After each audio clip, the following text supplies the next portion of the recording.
but in general, I'm really excited. First live class here. As I mentioned, my name is Jackson, retail manager here at Fossil Creek Nursery. I am a certified nursery professional through the CNGA, the Colorado Greenhouse and Nursery Association. I've been working here for about 3 years now, and yeah, just excited to be here and tell you guys all about what's going on. I think we only got about 1 minute left, so I'm gonna go ahead and start here real soon. But I put a bunch of plants around here with some help from my coworkers and make it look all nice and lush for the online class. So we'll do like a Q&A area. Absolutely. We're going to be doing some Q&A at the end. If anybody has any questions, I'll be able to see it right up there. And yeah, it is now 11, so I'm going to go ahead and get started. This class is all about greening up your house during this very cold and very sometimes dry season that we're going on here. So, the most important thing about keeping plants in your house, at least for me, is the number one, the aesthetic. Loving everything that's going on, being able to wake up and see all your plants and caretake for them, being able to watch them flower, grow, put out new leaves. Hard to go wrong there. But let's go ahead and start with that. The visual appeal, the aesthetic of these things really makes them the commodity and the novelty that they are today. The houseplant industry has only been booming more and more recently, and it's just been great to be a part of. Learning all the different houseplants, the varieties, colors, how to take care of everything is really impressive. On top of this, houseplants can also promote clean air. They can, of course, when they are performing photosynthesis, they are taking in carbon dioxide and producing oxygen as well as sugar. But that can actually provide some more clean air to your house, to your room, to wherever you have these guys inside. And there are certain plants that actually provide the best amount of air cleaning action. I have a couple of them here I'd love to show you guys. We have our little peace lily here. Got a little baby flower right at the top there. But this is a very nice shady house plant. Gets put in full sun, direct sun. It may not do as well. You might have some burning, but really good air cleaner there. Some other ones that we have are going to be your Aglinema Anemia. I've heard it said both ways. This is a really nice one. It's also called a Chinese evergreen. Very pretty. I've yet to see this one flower, but they come in a bunch of different variegations and different colors. It's a great plant. Got a couple more here. Next, I'll talk about the Philodendron. Another really good one. This specific Philodendron is going to be bunching and less climbing, but again, another really nice clean air plant. But on top of the fact that these plants clean the air as they're growing, they also provide both mental and physical health improvements as well. So, for example, you could say that just looking at the houseplants will give you, an emotional boost. But there have been studies done, specifically one done post-surgery, that has shown that if a patient after operation is given access to an open window or some sort of natural view, that will actually improve and it'll expedite their recovery from whatever operation they had. Now, of course, that is just surgery, but if that can work for people that have just gone through surgical trauma, then I would imagine it's great for anywhere else. On top of this, NASA has actually done studies about how, like I was mentioning, some of these plants will help clean the air. I have both of those sources ready if anybody's curious, but that is good to know. Anyway, on top of talking about houseplants and how great they are, I'd like to talk to you guys a little bit about how to take care of them. So, first and foremost, I would like to talk about light. Light is going to dictate how much you water, where you're putting your plants, how to take care of them. Essentially, that is the base of all this. Water is also extremely important, but light will tell you where you're going to put things and why you're putting them there. Like, for example, when I was talking about the peace lily, this is a low light plant. So you would not want to put something like this, like I mentioned, in a full sun area. You would need to water it a lot more, and you might have some burning leaves to it.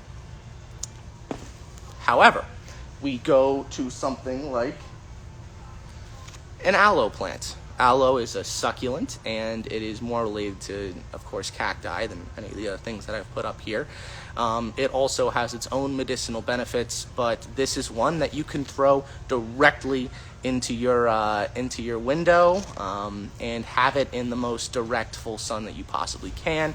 It is a dry plant, it is a high light plant, very easy to take care of if you're not someone who really loves to caretake and always water your plants. Now, this guy right here is a variegated aloe, and thus may not grow as fast as some of the other ones, but is still really nice to point out. Now, after you've decided whether your plant needs more or less light, you can now figure out how much you need to water it. Like, for example, I will use... here we go.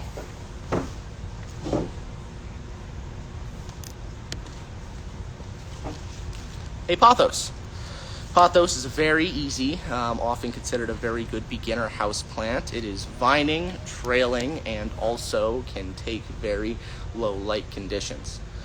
Now, when I'm in the greenhouse, or any of my coworkers are in the greenhouse watering, what we do, instead of just assuming it needs water, or just looking at the top of the soil and saying, okay, that's wet or dry, the best way to check to see if your houseplants need water is to physically take your finger and stick it into the soil. Your finger is one of the best water meters that you can buy, and you don't have to buy it, so that's great. But if you can stick your finger about half of the way through into the soil, that is going to tell you whether you need water. If it's wet when you do that, you could leave it alone, it's good. If you stick your finger in the soil and you find that it is dry, there is no moisture there, then you can go ahead and give it a fresh water. A lot of people like to bring watering cans to their plants to physically just in place water it in. This is not a bad way to do it. However, the best way to take care of any of your houseplants is to physically take the plant you're watering to the sink. Bring it there, let the water run all the way through it for several minutes sometimes, depending on how big your houseplant is, and really get the full root zone watered. This is because the media that is in there has varying surface areas, and say you just watered once, seawater come out the bottom, you're not hitting all of the media in the pot there. So, that's a little bit about watering. Now, I would like to talk a little bit about some of the pests that we see on houseplants. There are a large variety of different inside or garden pests that will, pop up on some of your houseplants. A couple of the big ones are going to be aphids, a huge one, which will attack certain plants more than others. You will also see some scale insects every once in a while, and mealybugs. Now, all of these look vastly different, except sometimes scale and mealy will be very similar because they are very closely related. But the importance of finding them, seeing what damage they have, and controlling them can often be a very daunting process. So, for example, I don't have luckily, any infested plants with me at the moment, but let's go ahead and use this Aglinema as an example. Aphids, I will start with them, are a very common small insect that has, quote-unquote, a piercing sucking mouth part, meaning that they will land or grow on a leaf. They have a little pincer that is their mouth part. They will inject it into the leaf and begin to suck out some of the sugars and other nutrient, I would say, from the leaf itself. Now, aphids are very good at reproducing. You only need one female aphid, and then you have a million, because she can actually clone herself through her babies. However, they can spread and produce in other ways, causing more of a problem. Now, this isn't a massive pest that we see around. It's not going to immediately kill your plant. However, it will cause damage if left unchecked. So, say that you find a little green aphid on one of your leaves. Best case scenario, it maybe has a couple more on the other leaf or around, but the first step is to check. If you see one, check the rest of your leaves, check the rest of the plant to make sure that it's not a full infestation. And that is the same advice I would give for any other bug, scale, mealy, whatever it may be. So, after you have determined that you have aphids on your plant and have looked on the rest to see if there are more, you can start controlling this thing. The best way to kill aphids, again, going back to your hand here, finger's the best water meter. Your thumb and finger are the best insecticide that you have for small infestations. If you see one or two little aphids on your plant, I would just go ahead and squish them right then and there.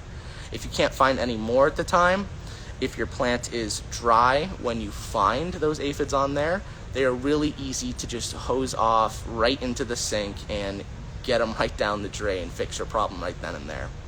Now, if you find that you have an excess amount of aphids, you have a lot more than you thought you had on your plant, then you can start to control them in other ways. A lot of people like to use DIY home options, and some of those can be as simple as putting a few drops of dish soap into a little spray bottle, spraying that on the leaves, on the aphids themselves. Soap acts as a surfactant, meaning that it makes water wetter. It does not allow water to bead up on a surface, it allows it to spread out on a surface.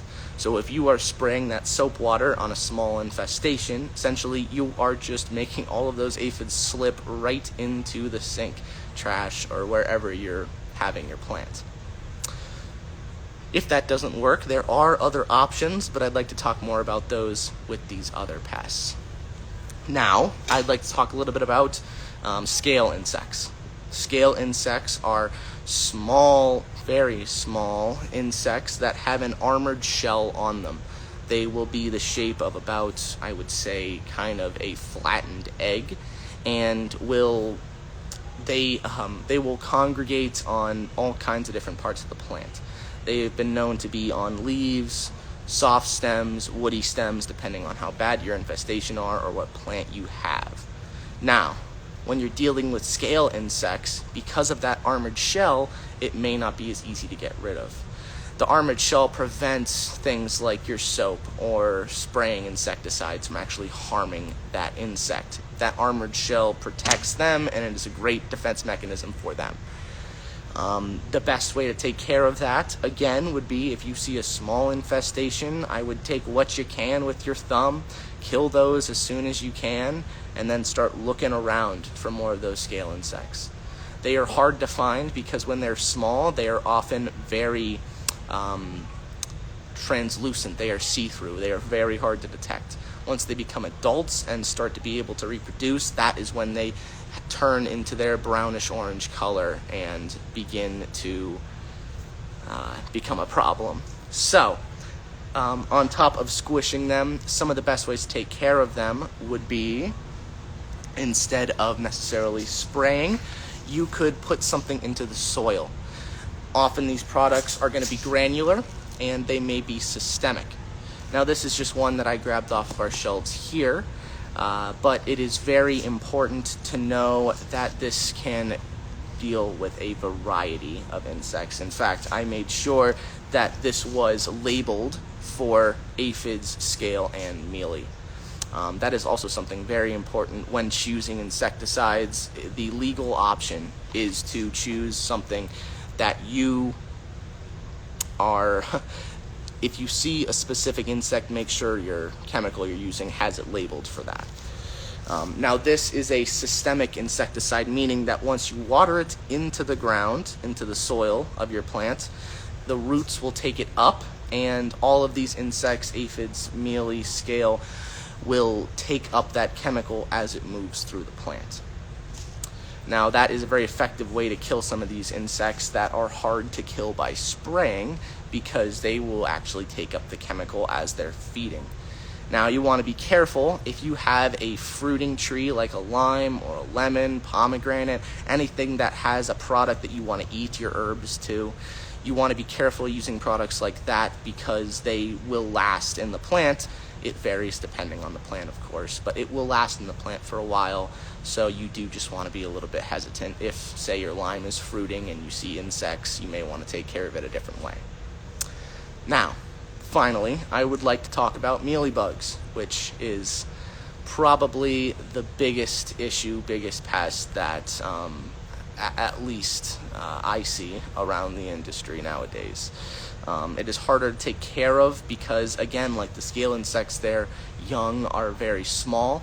They also like to congregate in very odd places in the plant. Say, I'll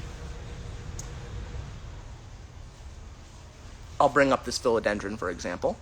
Philodendron, as you can see here, has very many crooks, elbows, and branching in it. And mealybugs love to take advantage of those areas. They will go in between the base of a leaf and the rest of the plant, that crown. They will like to hide underneath leaves. They will like to hide in leaves that have not yet opened, like this one here. Of course, this one doesn't have mealy. I made sure to check. But a very difficult plant to take care of indeed.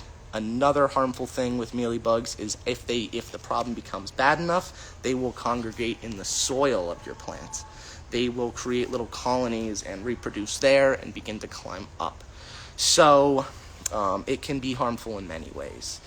Mealybug, as like the rest of these, if it's a small infestation, is best just killed via your thumb, finger, to get rid of some of those adults.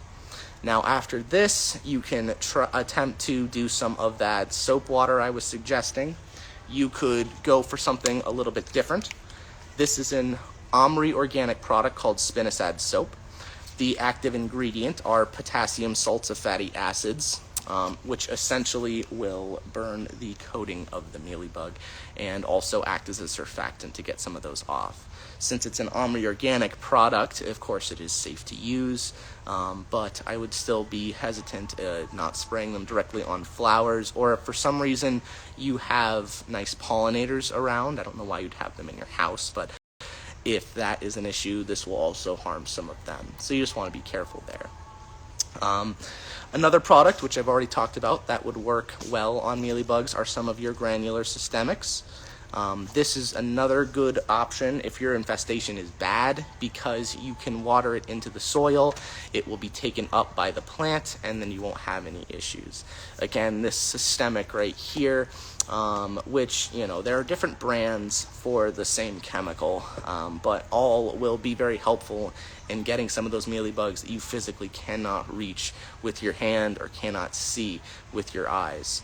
And especially places that you can't spray. Again, those little nooks and crannies of the plant, as I was showing you here, it is hard to spray directly into these areas, so having a chemical be taken up by the roots may sometimes be the best option if it's a problem. Now, because mealybug is such a big thing, I brought up a few sources to really explain the life cycle of these insects, because that really is one of the most important things. Is to care for an insect, you need to know about the insect. The way that I was taught at CSU and the way that the nursery standards is to perform something called IPM, Integrated Pest Management. Now, that involves having a very good understanding of what you're controlling before you even start controlling it. For example, if you find a little mealybug on your plant, you would like to figure out exactly what that is. Mealybugs are often small, oval-shaped, white, fuzzy covered insects. They may have a little tail that splits off into two at the end as an adult. Now, once you have figured out that you have a mealybug, that is when you look around to figure out how bad your infestation is, and then you can look up specific details about the mealybug. Now, for this one example, you have a female that will lay a couple hundred eggs at a time. Now, the female will die after that happens. However, those eggs will hatch and begin to move around on the plant in the general vicinity of where the eggs had hatched and start to feed from there. One of the most important things to do is to look at these life cycles, because you could be spraying at a wrong time, you could be treating at a wrong time. But anyway, that is very important. I found 2 sources, if you'd like to look more into this, about the specific life cycle and treatment of mealybugs. One is from Oklahoma State University, Mealybug Life Cycle, and one is from the University of Wisconsin, Mealybug Life Cycle. Both are great sources to look at and understand a little bit more about what you're dealing with. But integrated pest management, that IPM, is very important to use on all kinds of insects. And we're not talking just houseplants here. If you go out, you see something on your tree or shrub or perennial, those are also very important. But after all of that, I would like to show you guys a couple more plants here. That would be nice, but I would like to first kick it off and see if anybody out there has any questions while I'm kind of grabbing some of these plants. So go ahead and enter into the chat if you have anything to ask or share, questions, concerns. If you want me to touch on something else, please feel free to type that in now. And while you're doing that, I'm going to grab a couple more plants that I think are just super cool. So go ahead.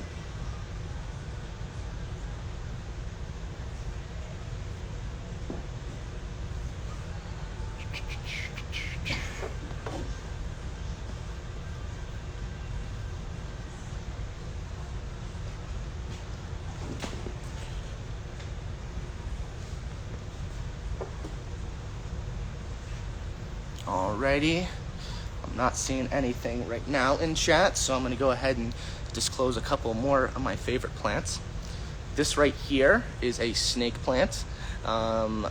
It was once called a Sansevieria. Many people still refer to it as that.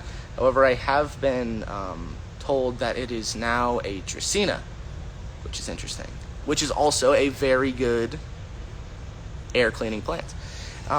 So I got this one right here, which Sansevieria, Dracaena, snake plant. This one's called a whale fin. It is a rather rare plant in the community, although more production has been done. Another type of Dracaena is this one right here, also known as dragon tree for a common name, and it likes to poke me in the face. But great air cleaning plant, great variegation on that, and often, just a stunning one. But that also goes to show some more of the beauty of these houseplants. Two things of the exact same genus or even species can look vastly different. Another great example are Ficus. Ficus is a great one, thank you. For example, I got this one right here. This is a little rubber tree. There we go. Ficus elastica. Great one. This one is a variegated version. However, we also, thank you very much, have ficus that look like this. This is, I believe, a Ficus triangularia. Yeah, see, I remember that one. That was good. This one is a variegated version of that. It's a slow grower, but just goes to show the variation of, thank you, very just impressive plants.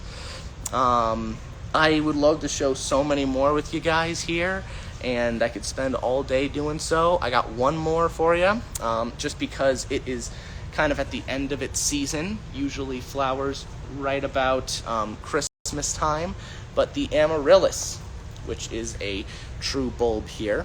This one is the variety called Clown, but just a great flower on something like that. The rest of them didn't have flowers that I really showed you, so I wanted to make sure I ended it on a really pretty plant here. Oh, hold on. I have one question in the chat. Hi, what do you foresee the future of houseplants being at Fossil? Do you think that you'll seek out rare specimen or more staples? That is a great question. Thank you so much for asking. I would love to see some more rare houseplants in here. We have some of those whale fins like I was showing you. We have that really nice Ficus triangularia. We have some raven ZZs as well, like I was just reminded. But I would love to expand our inventory there. Currently, we are in the process of doing our yearly cleaning of our greenhouse. We are taking all of our benches, hosing those off, and we're making room for new houseplants. We are also going to be reorganizing some of what we have to present some of those new rare houseplants, as well as some of those great old staples to you. Rare houseplants are a great option, especially if you want something to talk about, some sort of conversational piece. But I would also like to have us keep some of those good staples. For example, your dragon tree Dracaena, that peace lily I was talking about, all kinds of great stuff. But if you would like to see some of the rare houseplants we have right now, I would be happy to show you. Here is a little aloe variety called Green Ice, which is flipped on your camera, so I don't know if you can see that, but it is a thicker, more variegated aloe here. Great just look on that, stripes, dotting. And aloe are very interesting. Aloe is actually a genus of plant, and it is pretty cool. I love the rare stuff. But anyway, aloe is a genus of plant, and all species of aloe are medicinal. The vera is just what people commonly believe to be medicinal. So all kinds of cool varieties there. Here I have a little Alocasia. This one is variety Hilo. It has these really nice yellowish variegations to it. And this is kind of what I'm talking about as far as the rare houseplants not necessarily being as easy to take care of. The more cultivated, the more variegated some of these plants are, often the harder they are to find specific, I would say, conditions for. For example, this is the variegated. It only has 3, starting to have 4 leaves on it. And this is an easier Alocasia. This one is called Polly. It is a dwarf-leafed one. You can see it has so many more leaves. It's a lot happier where it is. Things like that are a lot easier to take care of, which is why I'd like to have some rare and keep some of our staples there. I would also like to share with you our Raven ZZ, which has some very nice dark purple, almost black leaves on it. A great one that actually can be fairly vigorous if given enough light. However, this is another great, very shady and low light plant as well. What kind of rare plants you'd like to see? If you guys would have any suggestions of rare plants you would like to see, feel free to throw them in the chat. Let me know. You can always email the store as well. We have these classes going on, these virtual classes almost every week, if not even more often. So, I mean, yeah, I'd be happy to answer any question that anybody has right now, or anything that may be interesting that anybody would like to share at the moment. But until then, I believe that, pink dragon Alocasia. That's a good one. That's a good one. I'm definitely gonna have to throw that on my ordering list for here soon, because I do love those plants. They're little. Their variegation is just impressive. The Alocasia are ones that have so many different colors, have so many different leaf shapes, and are just stunning to look at, especially if you're able to get all of these varieties that are fairly rare all together, line them up. It almost looks like you're just at some Van Gogh art museum or something like that. So, really great ones. Does anybody else have any other rare plants they would like to see at the nursery or share about? What's your favorite rare plant? I was just asked what my favorite rare plant is, and that's a difficult question. Oh, no, I know what it is. It's the Thai Constellation Monstera, for sure. I love that thing. I would love to keep it for myself. Unfortunately, I have no idea where to get one right now. Again, one that I would love to see here. So, it's, actually, I'll use this for example. Thai Constellation Monstera. Looks a lot like this one right here. There's your classic Monstera leaf. Except it has white speckles and white variegation all over it. Amazing. The elbow Monstera also is a very good one. That's what someone just put in chat. Oh my goodness. Beautiful. I wish I could fit more houseplants in the room that I have in my house. Unfortunately, that is a common problem around here. We're all living in apartments, condos, townhouses. It's harder to fit some of that stuff in. I believe that is all I have here. I loved talking with you guys today about light, watering, insects, control, rare houseplants. It's been a blast. So thank you for everybody that joined and the person that asked a bunch of questions. That is great. This is going to be posted up on YouTube here soon. And if you'd like, you could watch that as many times as you want. We'll have one next week on composting. We have another class next week on composting. Thank you. Have a great day as well. And I will see you guys then. Alrighty.